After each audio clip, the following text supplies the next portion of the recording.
Islam berpendapat bahwa manusia hanya mungkin maju bila terjadi perkembangan yang harmonis antara jasmani, akal, dan roh.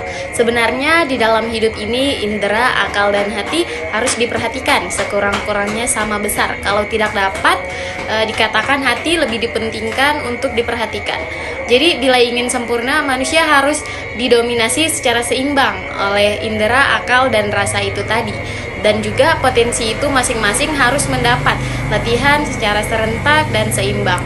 Bila salah satu telah mendominasi lebih dari yang lain, maka kehidupan mulai terancam.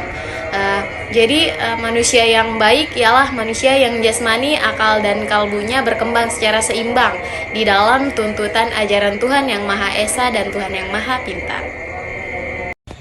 Kritik filsafat pasca modern terhadap filsafat modern terungkap dalam istilah dekonstruksi seperti yang digunakan para tokoh filsafat pasca modern.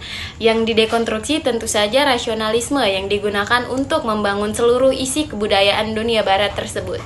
Dan mengapa filsafat rasionalisme ini perlu didekonstruksi? Kemudian karena ia merupakan filsafat yang keliru dan juga keliru cara menggunakannya.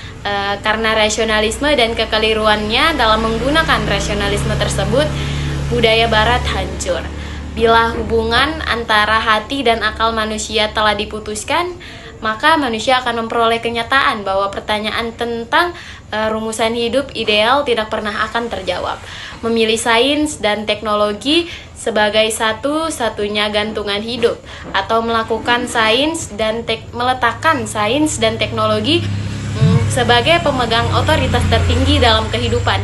Berarti sama halnya dengan manusia ini menyerahkan hidupnya kepada alat yang mereka buat sendiri. Paham positivistik memang akan bermuara pada sifat sekularistik seperti itu. Dan juga ada 3 dasar waras terakhir yang menjelang berakhirnya abad ke-20, yang terjadinya perkembangan baru yang memulai menyadari bahwa manusia selama ini telah salah dalam menjalani kehidupannya. Manusia mulai merindukan dimensi spiritual yang telah hilang dari kehidupannya. Dan di dunia ini, ilmu muncul pandangan yang menggugat paradigma positivistik seperti tokoh Kuntela yang mengisyaratkan adanya upaya pendobrakan tatkala ia mengatakan bahwa kebenaran ilmu bukanlah suatu kebenaran sui generis objektif.